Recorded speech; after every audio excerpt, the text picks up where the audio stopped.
Lock on the stacks there, yeah. Might pay for this, though, as it looks like with the Warlock coming through, he definitely will. So first blood going the way of Desire on the Hoodwink.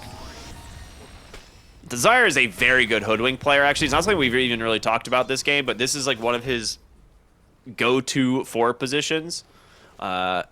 We've seen him pop off on it in the past, so I am definitely curious to see how he's going to make, or how much impact he's going to have on the hero this game. Yeah, starting with a lot of stacks for the Sand King. We talked about making sure you get that Blink Dagger nice and early. Having a lot of stacks is a great way to do it. You can even give it to the Bristleback if you want, who is maybe going to be thinking about taking those stacks when he respawns to recover, because he is taking a beating here. 3 heroes plus the Sunstrike. Going to take out the fairly tanky Bristleback. That's a huge gank. Not only do they get the kill, but the Hoodwink left the triangle to try and assist, so they don't even get the stack that Desire was waiting to get anyway. Yeah, they've tried punishing him earlier, but you know, Clockwork coming top helps secure it. I think you're fine leaving the Mars bottom here anyway. Like, he doesn't really struggle against the Juggernaut lane. We talked about that. Like, you're not going to stop the Juggernaut from farming, but Mars is just chilling. Mars is also farming. Yeah, he has his early items, so 2 bracers and boots. And I think Soul Ring now as well. So he's very tanky. He can deal with the spin and the Omni Slash. I mean, you can't go crazy, but you should be fine. Yeah, you can do stuff like this. Just like hit him a little bit, back up again. Oh man, this support duo is going to be a killer combo. I mean, we knew about it when we saw the pick of these two, but already getting active as a duo mid lane. Niku should be fine here. The 8-minute power run's gonna spawn top. It's a regen. Just yoink it away real quick.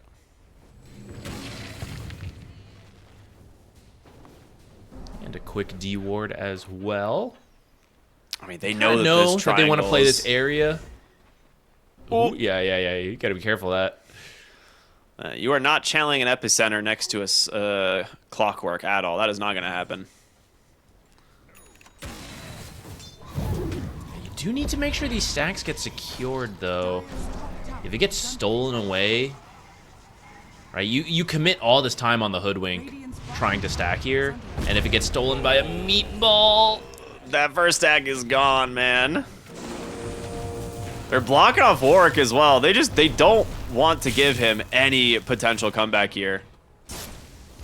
They do manage to take the sentry away, which is nice. I don't know if it was in range for that ward that they have there anyway, but still. No, I don't think it could see the ward.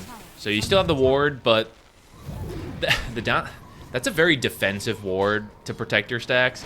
So it doesn't really give you enough time to see the Invoker come in and just drop the meatball and get out. So a bit of a downside to that one. And now Clockwork sneaks around. Unbeknownst to him, actually absorbing a lot of this XP, which it's mostly for the gold for the Blink Dagger, but you do want the levels as well.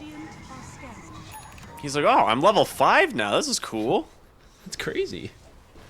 Yeah, and he's been roaming a lot, Zayata. Yeah. Like the Mars have been picking up a lot of solo XP, and that usually costs your position 4 their own levels, but being part of this stack stealing that Hoodwink put their time into is keeping him on par with everybody else. And that's why that play is pretty good from Na'Vi. Ooh. Needs to be careful here. I think, yeah, he sees Dream, potentially. Omni Slash, they know is available. They'll bottle up an Invis on Warwick. A little bit of a redundant rune there. Unfortunate for him. Nice thing is, though, you can go around Invis and then channel Epicenter and stun someone. Something that the Sandstorm would have given away if you're to use it that way. Radiant structures are fortified. Dire's middle tower is under attack. They're trying to force this like mid that they're tower getting the jug active. Yeah, I think the status quo was not going well, right? He was farming down there, but their stacks were being stolen. Top, right? The Bristle was doing okay, but then he got kicked out of the lane. So you need to change things up. Take this mid tower. Even if you trade your bottom tower, I think it's okay. It's going to change the way the game is being played, and hopefully you are going from bad to good.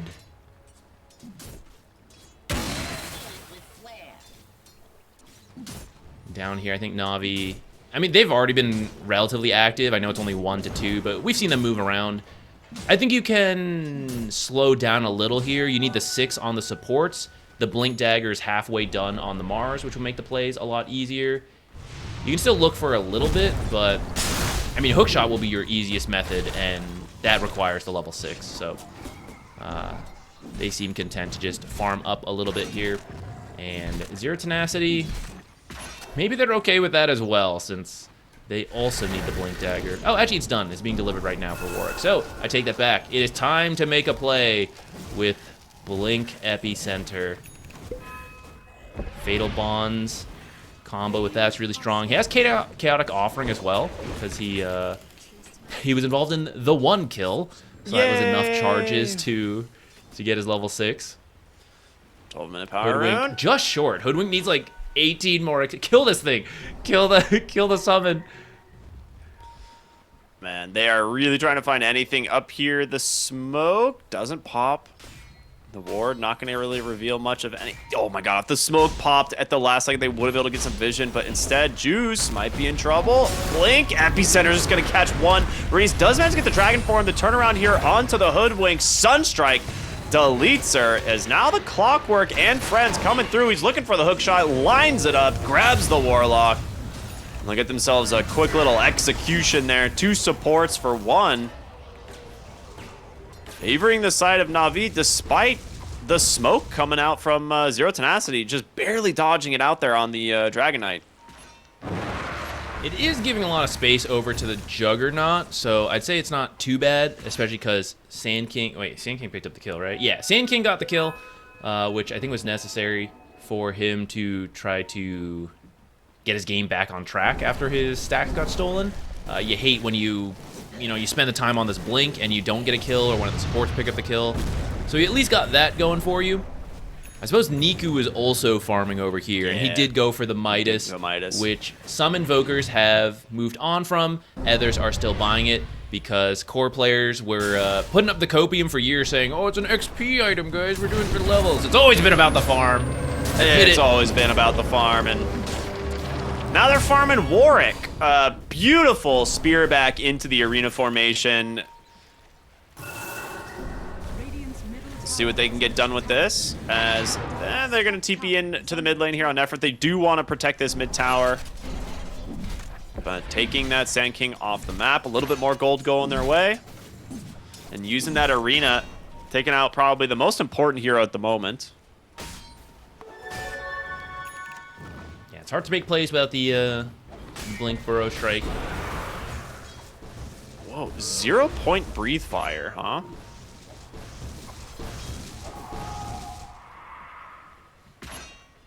Guess he's working with the Grimstroke Max Dragon Tail double value.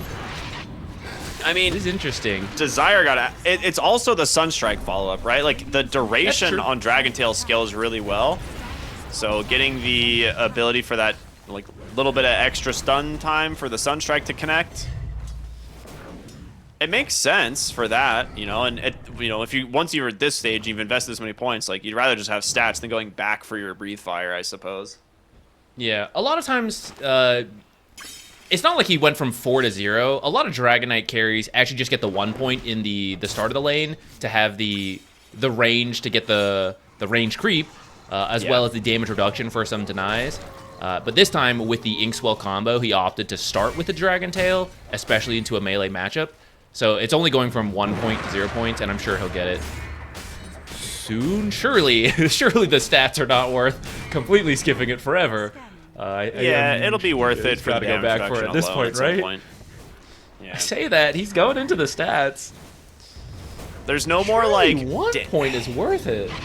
There's no more like damage point? reduction talent, right? That was like one of the big things that made the breathe fire really strong. I think 30% didn't it used to have a damage reduction talent.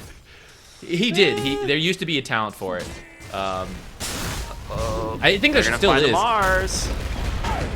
Big epicenter. He does not manage to spear away Dream. Very nice Blade Fury timing. Oh no, yeah, it's gone. Okay. Yeah, they got rid of Talent's it. gone. It used to be at level 10, I think. But 30% still feels good for a value point to me. Yeah. Well, it's working. I guess can't complain. Uh-oh. Juggernaut in some trouble. Big Fatal Bond's turnaround, though. With the damage from the Sand King, they got him.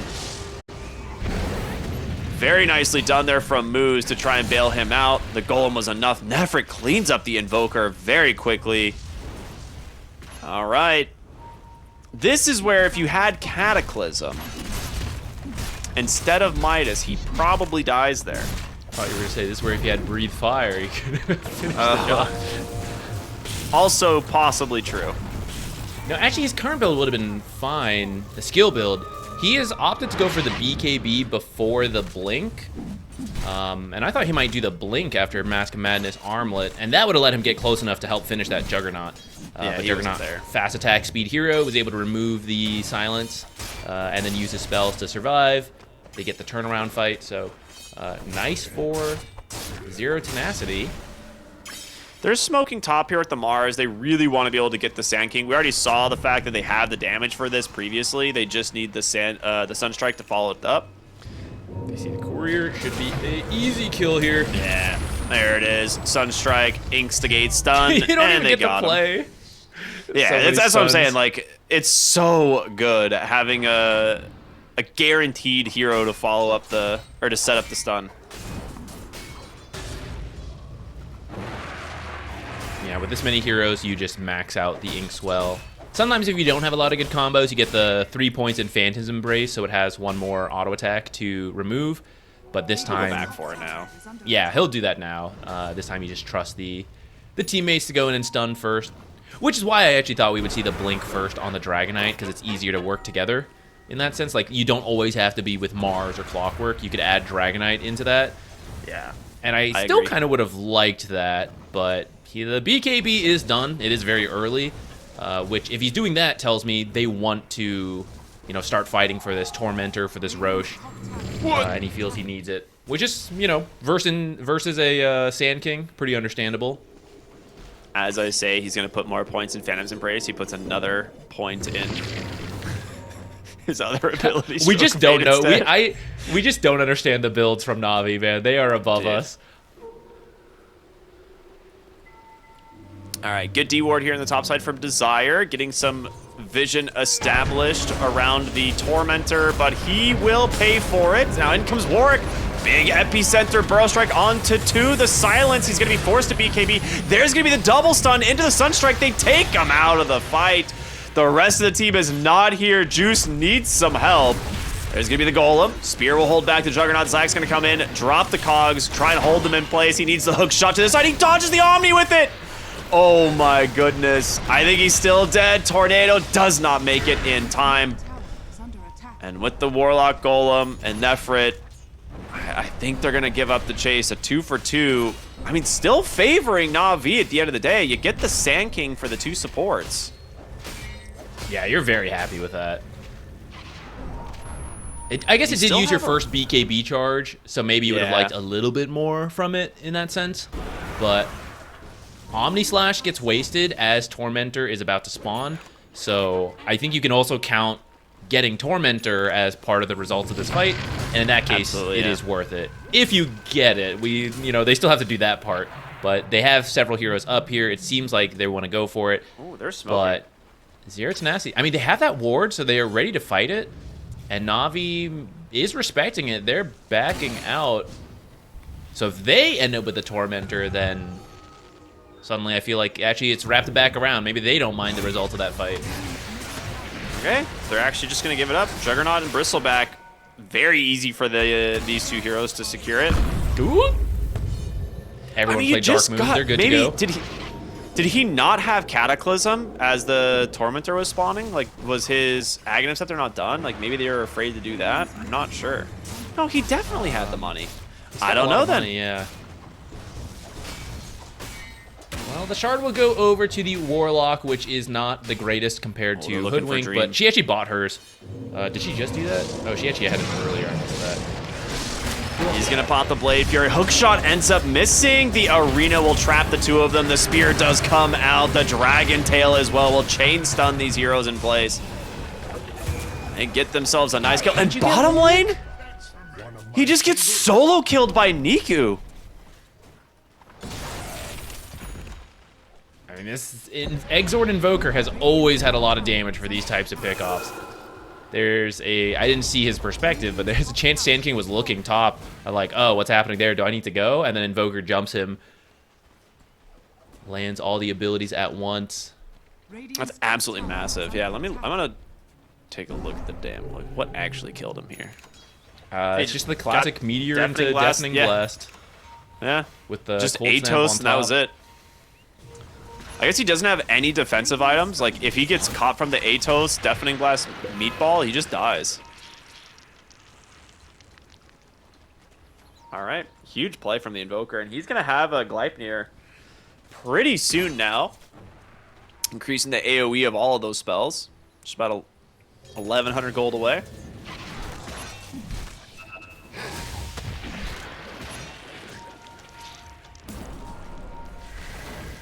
Amplify damage here on the bottom side. Looking at it on the clockwork.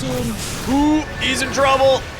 Tornado does come out, hits Nefrit. Meatball doing a lot of work here. PMA gets the dust, looks for work. The Yules to set this up. The Cataclysm's gonna stun, takes out the Bristleback, the Arena off the mark. Warwick to be able to Burrow Strike to safety.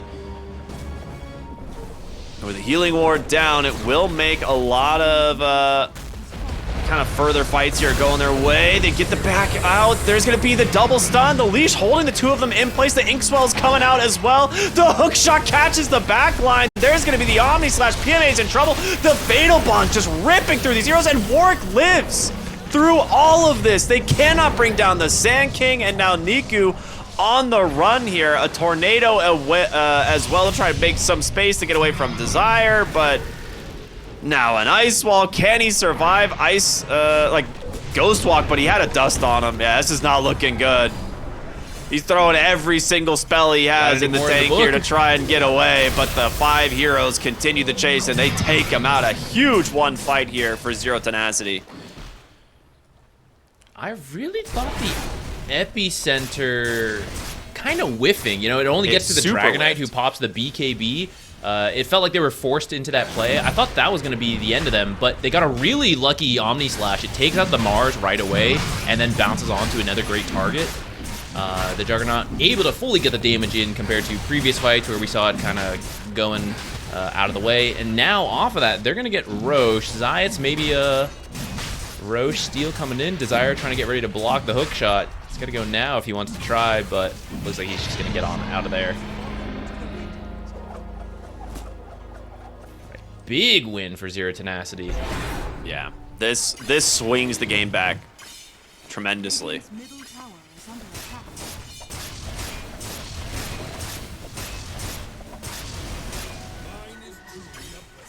I guess they used a lot of their spells to get the initial kill on the Bristleback, so even though they chased, and the Arena whiffed too, I suppose. Yeah. But they still felt like they wanted more, but then, oh wait, we don't actually have spells to use, especially once the Juggernaut gets a good Omni Slash.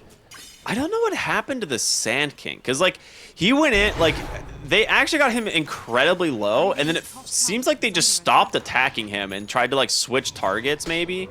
They may have ran out of detection. Because, yeah. I mean, when you have back-to-back fights, right, there's only so much detection you carry, and it might be on cooldown once you use it the first time, so maybe you just get us out invis. A lot was going on that fight, so I also missed exactly where he went. Smoked up. Ooh, Nefrit just barely dodged that one. I think they know, though, being in the high ground. He's pretty tanky, though. His pipe is just about to finish. They might get him as he goes to the secret shop. I mean, getting Desire as well. Oh, he actually whiffs, gets the Hoodwink instead. Not what you're looking for. The Arena just barely off the mark there from catching the Bristleback.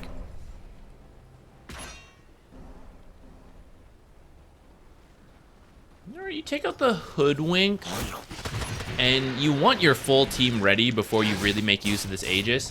However, he is still farming this Butterfly, so I actually think he doesn't mind too much. Like, the timing is still going to work out together, where Hoodwink will respawn, he'll have his Butterfly, and you can group up together.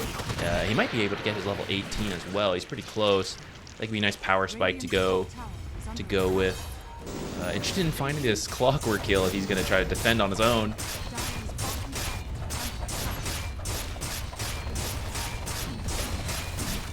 right, tier 2 to fall here in the bottom lane. 2 minutes and 40 seconds still on the Aegis. With the butterfly done, like you mentioned. I wouldn't be surprised if we see them look for like a high ground siege here soon. Like he is just going to start chipping away. They lost the tier 2 on the other side. They can go in with the clockwork here. You have Cataclysm and everything. They've got to go in. The spear backs got him. Is the damage going to be there? The Cataclysm, it's enough. First life down, and they do have the clockwork in a good position to follow this up for a second. You go for the Blade Fury. Held in place here by the leash. Zayak's really thinking about it, but double Yules. Spear does connect, but no. Arena was 1 second away. They don't want to commit. Managing to hold the high ground for the moment. Your Dragon Knight needs to come back, but he's farming for another core item. The Healing Ward down here. Keeping him topped off. Fortifications coming through. He got the MKB. All right, he is coming back. Juice goes in, gets the Dragon, but he just gets the Blade Fury off at the perfect time. Arena's out, hook shots in. Here they go, though. In comes the Sand King and a massive Fatal Bonds. They're getting ripped through, and BKB out from Juice is going to try and get him back to the base, but 3 heroes dead immediately on Na'Vi. With this, the fortification expiring. They're going to get themselves a full lane of racks without losing anything on the side of Zero Tenacity. Okay, actually losing the creep wave. Maybe they won't get the full lane. They want to stick around long enough. I think they got time. The next wave is about to show up here. Getting that spin off is critical, and I don't know if he saw him earlier or he just had the gamer senses kicked in. Like, this is the time I better start spinning. But it comes out the same time the blink stun tries to go in, and we've talked about how many chain stun combos there are here. Yeah. So they thought I mean, it's usually pretty instant, blink Dragon Tail, right? It's hard to react to that one, but somehow Dream gets it off in time. The whole spell combo gets wasted, and they're able to turn that fight. It is still not a huge gold lead, with that said.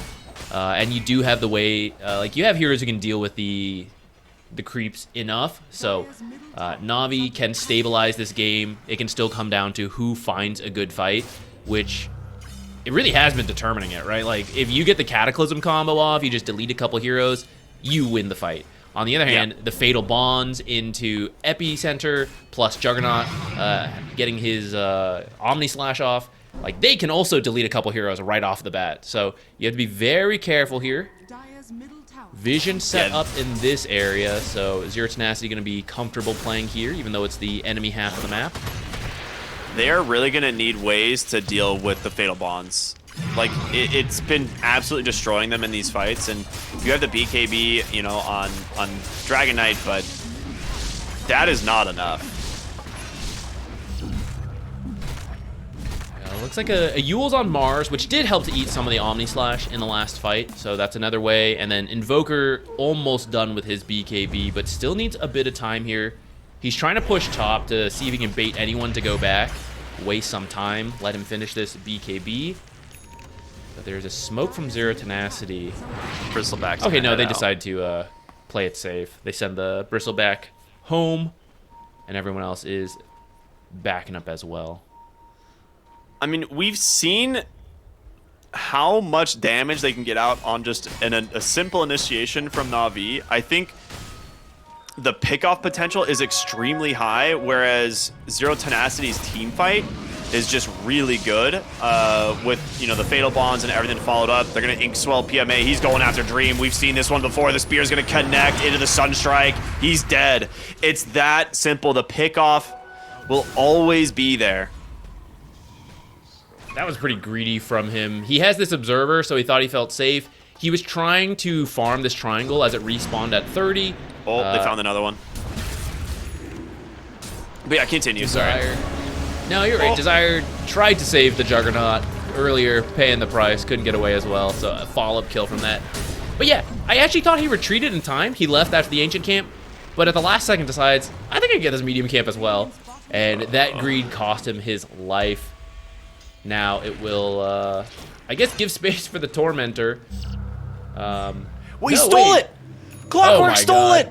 Oh Clockwork my with the goodness, he did rocket it. Look at the flare. ward. They've got a ward hiding up there in the corner. There's the ward 0 tenacity placed at the 20-minute mark, but Clockwork steals the Tormentor and gets the shard for the Grimstroke. That is absolutely ridiculous.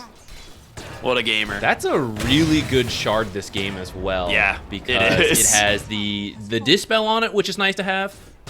There's for example, the Fatal Bonds you can remove, but the healing on the target when like you send your Dragonite in, for example, they're gonna respond with Epicenter and all the damage, so then you can help reduce a lot of that effectively.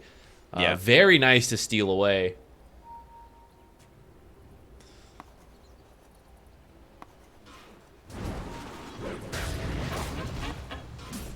Well, with this, Na'Vi strike back despite being down on racks. They're up 6,000 gold now. Their cores have been farming exceptionally well this game, right? Anytime we look at the network chart, it's Dragonite on top, followed by the Juggernaut, and then the 2 follow-up cores from Na'Vi. And your Dragonite, this hero scales really well. He's got his Satanic now. He finished the MKB earlier like we talked about. His level 25 talent is... It's all right. It's going to come into effect eventually. But I think the Swift Blink pretty cool if they end up actually finishing it. Radiant are scanning. Yeah, I think at that point it's more of a luxury item anyways. The big thing is the Satanic so that you can't get killed by the initial combo, plus a Dispel and the lifesteal to then heal up from the combo. So I think that's huge. And then Niku working on this Scythe, that'll give you a little bit more initiation options. For example, that spin that saved them in the earlier fight that allowed 0 Tenacity to eventually get that Barracks. Now you have another instant initiation once that Hex is done. Desire. Oh. Fast squirrel. Not fast enough, though. Not fast enough. It's a faster dragon. They go in here. Niku's going to pop the BKB, drops the meatballs to try and make some space. But Warwick, he's kind of stuck here. Going to try and TP out. But yeah, the hook shot comes through from the Clockwork. That's a massive pickoff, and they're not done. PMA's got an arena on to do. Great spear back. Where's the rest of the heroes? Can they save them? Warlock's dead. Dream thinking of going in here with an Omni Slash. Gonna regret it. The Dragon Tail, the stun, it catches him. Dream's down to a sliver of HP, forced to Blade Fury and try and run, but a pause? Ooh, that's not a good time. Uh-oh. Some lag from the team. That is a unfortunate time for that, though. I think they've lost this fight anyways, so Na'Vi, once it resumes, should still be able to clean up a little bit more. This is a huge fight to win because Roche just respawned. You can go get that. But the creep waves are also pushing in for Na'Vi. So if you want, especially if you do manage to finish up this Jug kill, and then we'll see what else. I think Bristleback can probably get out of here as a fairly fast, tanky hero. You spend your time on the Juggernaut, maybe grab the Hoodwink. You could just go straight for the high ground as well. You have Forge Spirits, Alacrity, Dragonite, right? You have a lot of damage to go for this, even without the Aegis, and then just fall back afterwards. This is one of those scenarios where they might be able to get out on Dream, but I'm fairly confident you lose the Bristleback if you bail. Like, he's got Omni Slash. It's not enough to, like, kill all of the heroes on Na'Vi, but Juggernaut might be able to get, like, 1 or 2 and then back. But, like, they've got Gleipnir, they got Blink coming up on the Mars. Like, they've got, like, items to catch them here. Yeah, I don't know. Someone is dying here. Who you want to sacrifice is up to you. Perhaps while you're reconnecting, you're discussing that, as Na'Vi is also discussing who do we focus. Do we try to finish off Dream, or do we let him go and just take the Bristleback? Also get the gem if you go for the Bristleback instead. That is true. Which is pretty nice to grab, because we mentioned a lot of how this game has been decided is who gets the right initiation, who is winning these team fights. It's really about what information you have, and if you lose that gem, you lose your wards. On the other side, you got the Rocket Flare that just got pointed out, plus the Ag, so that's a bunch of free vision. Invoker with the Cataclysm can scout things out. Forge Spirits can scout things out. They have a lot of vision tools on the side of Na'Vi, so if you also then win the Warden game because you steal away the gem, it is just in their favor to find the right fights, which is how this one started. Killing off the Hoodwink straight into the rest of the fight. They just had the numbers. All right, chat. Participation time. Type 1 if you think Bristleback is going to die. 2 if you think Juggernaut's going to die. It's actually a voting system. If you think Hoodwink is going to die. And 4 if you think nobody dies. All right? I'm curious what everyone thinks is going to happen here. Because, yeah, this is... I'm on the train here. There's a real scenario where, you know, like they just walk away. They're like, yeah, okay, we wanted to go to Roche, but I feel like Navi's out for blood right now, man. No, I think as long as the one way I can see him getting out is like you manage to bushwhack all of Na'Vi as they're running in. BKB is actually still available for the Dragon Knight. So if he reacts in time to that, I'm fairly confident they will run down this Juggernaut. But if you all do get stunned, then I guess you get away. What's the Inkswell timing right now? I think they just used it, right? Because that's how I got the double stun. Okay. But you can throw like Mars has the blink available, and you have Force Staff available on Clockwork. So once this spin ends, you can just send him forward, and he can get the stun. There's enough trees here. I don't think Dream can make it far enough to get out of a tree line. And then Invoker spells. I'm not sure on which of those are still available. I wish we could see it. You know, like, show me the spell. I love Moose so much. Please, peace. Hey guys, we've got you right where we want you. But if you're willing to compromise, we'll let you go if you turn around at the unpause. The greatest negotiator of our generation. Oh my gosh. Hope you get your votes in. We're about to go. All right, here we go, everybody. Who is gonna die?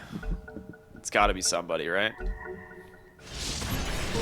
Oh, the chase. They're all on retreat. In comes PM. No! The Gleipnir? The Manta? It was option 4 the whole time! They all leave! No! Alright, back to Roshan. I think if you Force Staff the Mars forward, he could have gotten further, but... and it's still a winning fight. You know, you got the buyback earlier, 2 kills, and now you get the Aegis with the banner. I can't believe nobody died, though. Yeah, I'm sure Twitch chat's be saying the same thing. We're seeing a lot of not like this, you know? Hands on head, can't believe it. Na'Vi not going to be complaining. It's been a very close game, a lot of back and forth. They're a racks down, if I, you know, to remind everybody. So the fact that you are now pulling a 9K lead, you just got the second Aegis, you got the banner to work with. It's going to give you a lot of comfort. They don't have the best banner killers on 0 Tenacity. Juggernaut is usually okay, but it will be scary this time with the hook shot and the soulbind potential. Like, you walk up and then you never walk away. So I think you're going to struggle to deal with the banner this time around.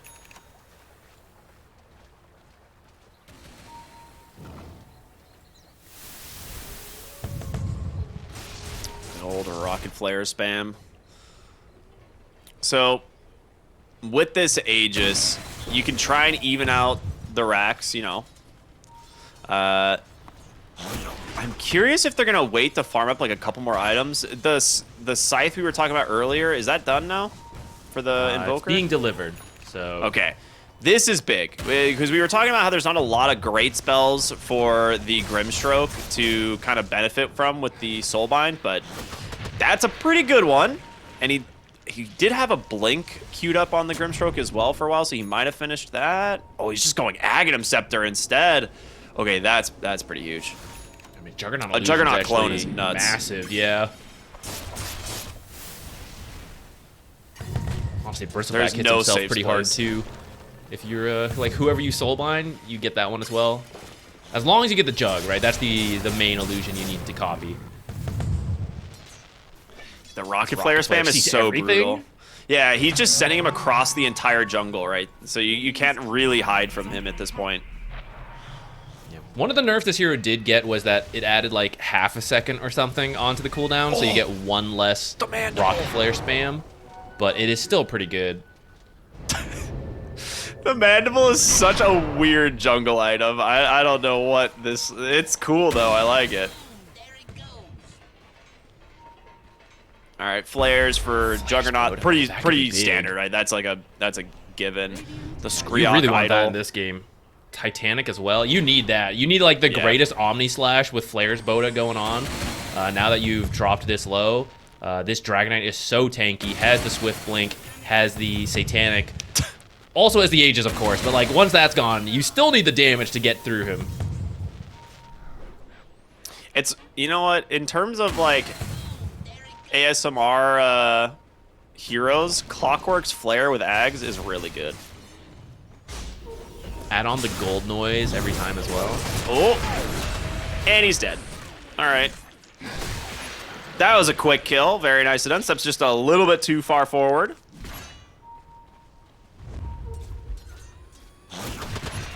It's unfortunate because his death timer's kind of long at this point. So now you're wasting some Aegis time. You're going to have less than a minute when he respawns. If you can find one more kill as 0 Tenacity right now, you will have survived this Aegis without really losing anything. Oh, I forgot top tower is actually weak from previous split pushing, so maybe you will still lose something, especially if no one is here to Triple defend. Void Spirit with the Alacrity. Ooh, very convenient Crimson Guard there. It's taking literally no damage. It's taking damage again. Dire are scanning. Alright, scan connects. They're moving down. No Clockwork, though. this Shield would be a Rune on this massive kill. Dragonite, though. 5 billion health. That's about accurate. That creep wave's gonna make it to their base. Like, they actually have to deal with their own waves. Despite winning the last... Okay, they're not gonna deal with the wave. They're just gonna look mid, I guess. Okay, yeah, they found facing the wrong themselves the kill onto the Bristleback. He's so tanky, but the Sunstrike is there to finish the job. And Juice up onto the high ground, level 25 now. They have a Roche banner to drop here with PMA if they want, but they might save this for a second lane. Okay, just goes in, deletes the Warlock. He's gonna have to buy back into this game. That was all Shield Rune 27 health. seconds. Yeah, it was only Shield Rune. He's got Aegis for just a little bit longer. They do not want to engage while he still has it.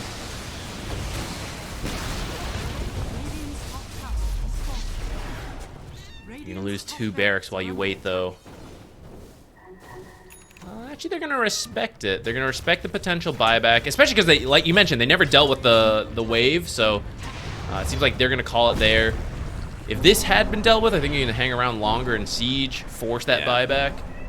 I mean, Invoker can still Cataclysm from the other side of the map, right? But He has Refresher too, 2 Cataclysms. I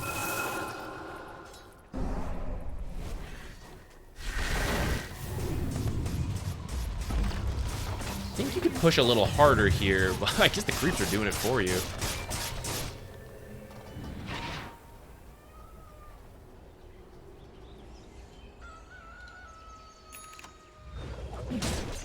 Alright, so you get the gem. You have a bunch of powerful items. An amplified damage rune has been scouted out. So and the Ags is done on Grimstroke. Ooh, it's a scary time. Okay, so on the tail end of that Aegis, you managed to get a pretty big win and push your gold lead like pretty dang far. The Mandible is such a weird jungle item. I actually don't even know if this thing is good. I think it depends on the situation, since you It's good against you get Epicenter, magic I suppose. resistance but lose armor. Oh no, sorry, I'm thinking the... Oh no, yeah, it is this one that you lose armor.